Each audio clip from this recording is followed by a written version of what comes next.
Bwana Yesu asifiwe, watoto wa Mungu, wana wa Mungu, familia ya Mungu. Nichukue nafasi tena kukukaribisha kwenye kipindi chetu kinachosema Anza na Bwana, ambacho kinarushwa kila siku saa 12 alfajiri. Bado ninaendelea kutafakari na wewe habari za ujio wa Yesu na vitu ambavyo unahitaji kuvielewa na kuvifahamu vinavyoambatana na Roho Mtakatifu. Kwa hiyo nilikuwa nafundishana na wewe kwenye kipindi hiki kinachosema Anza na Bwana au Amka na Bwana. Mimi mtumishi wako tu, Mchungaji Daudi Maira Magolima kutoka kanisa la KMT Kisota.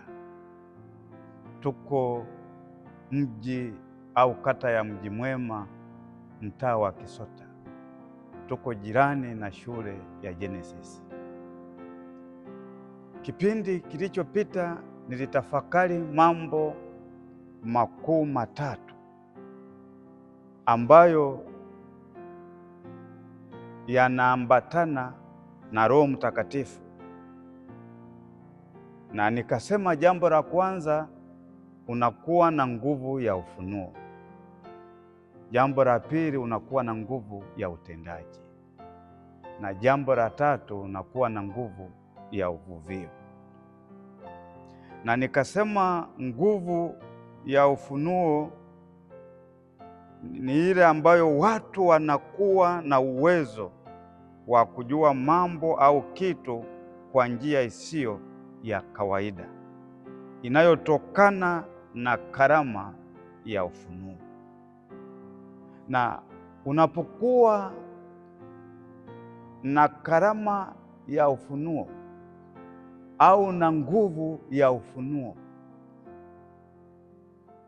kuna vitu ambavyo vinajidhihirisha kwako, kuna vitu ambavyo vinaonekana kwako, kuna vitu ambavyo vinajifunua kwako, na hivi vyote ni kwa sababu vinaambatana na Roho Mtakatifu. Roho Mtakatifu ambatani na mambo ambayo siyo mapenzi ya Mungu. Wewe ukiona kwenye maisha yako unaishi maisha ya zinaa, maisha ya uzinzi, maisha ya uasherati, maisha ya uongo na unafiki na utapeli, wizi, ujambazi, wewe hauna Roho Mtakatifu. Kwa hiyo kwenye nguvu ya ufunuo,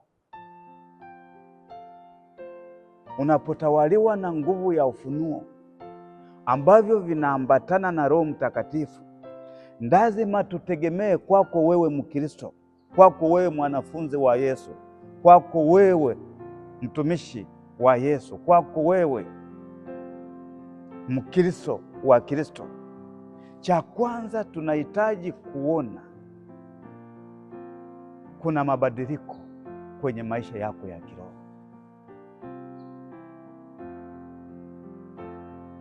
Tunatamani kuona kuzungumza kwako, kuongea kwako, kutamka kwako kuwe kwa hekima. Kwa nini tunahitaji kuona utawaliwe na hekima? Kwa sababu nguvu ya ufunuo iko ndani yako ambayo inaambatana na hekima. Wewe uweze ukasema una hekima ya kimungu kama wewe haujatawaliwa na nguvu ya ufunuo, na uweze ukawa na nguvu ya ufunuo kama wewe haujajazwa na Roho Mtakatifu. Kwa hiyo unaona jinsi Mungu anavyoweza kugawa vipawa vyake, vipaji vyake, karama zake. Unapopata Roho Mtakatifu, unapompokea Roho Mtakatifu, unapojazwa Roho Mtakatifu, tamani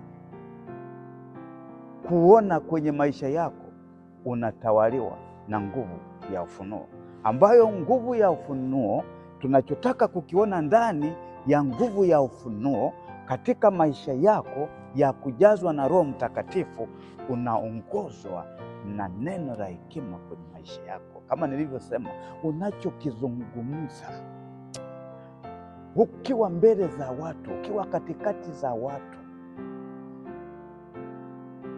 watu wa appreciate kwamba huyu mtumishi hakika amejazwa na Roho Mtakatifu. Kwa hiyo neno la hekima ni kitu cha muhimu sana. Ndugu mpendwa, tunakumbushana maneno haya ambayo ni ya muhimu sana, ni ya msingi sana kuyaelewa. Kumbuka, kuna hekima ya kidunia, kuna hekima ya Mungu wa dunia hii, lakini kuna hekima from God. Unapokuwa na hekima ya kimungu, mambo hayaharibiki, mambo yanakuwa barabara, mambo yanakuwa imara. Hata kama kunatokea changamoto gani ndani ya waumini kwa waumini, ndani ya familia na familia, ndani ya taasisi, ndani ya taifa, ujue walio na hekima ya Roho Mtakatifu inayotokana na nguvu ya ufunuo, inayotokana na Mungu, lazima watasawazisha, watakaa meza moja, watazungumza pamoja na wataelewana. Kwa nini wanaelewana? Kwa sababu ipo nguvu ya hekima ambayo mwenye hekima akiongea, watu wote watasadiki na kukiri kwamba hii ni hekima ya kimungu au hekima inayotoka kwa Mungu. Ndugu mpendwa, tuitafute hekima ya kimungu, lakini hekima hii hatuwezi tukaipata kama changamoto zinakuja tunazitatua bila kumtafuta Roho Mtakatifu aweze kutujaza ili tuweze kupokea hiyo nguvu ya ufunuo. Kwa hiyo ninaongea kipengele kimoja hicho, na ninaongea tu kwa juu. Ndugu mpendwa, mtoto wa Mungu, mwana wa Mungu, familia ya Mungu, nguvu ya ufunuo unapokuwa nayo ndani yake, tunatamani kuona una hekima au una neno ya hekima. Nikuombee mtoto wa Mungu, nikuombee mwana wa Mungu, nikuombee familia ya Mungu, mahali unakosali, mahali unakoishi, mahali unakofanya kazi, mahali unapoongoza, tawaliwa na hekima ya Mungu.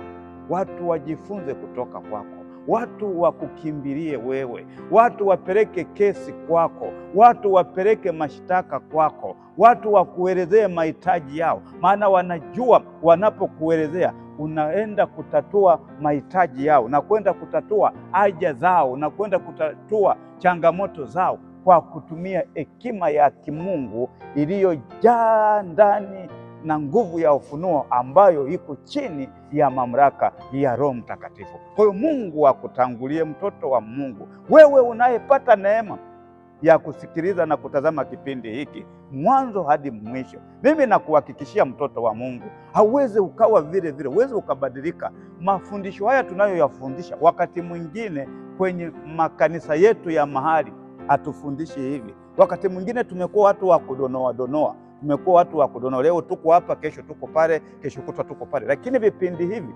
vinakwenda hatua kwa hatua, stage by stage, slowly by slowly. Tunataka uelewe. Kwa hiyo Mungu akutangulie, Mungu akuongoze, Mungu akufunike katika jina la Yesu Kristo, Mungu aliye hai.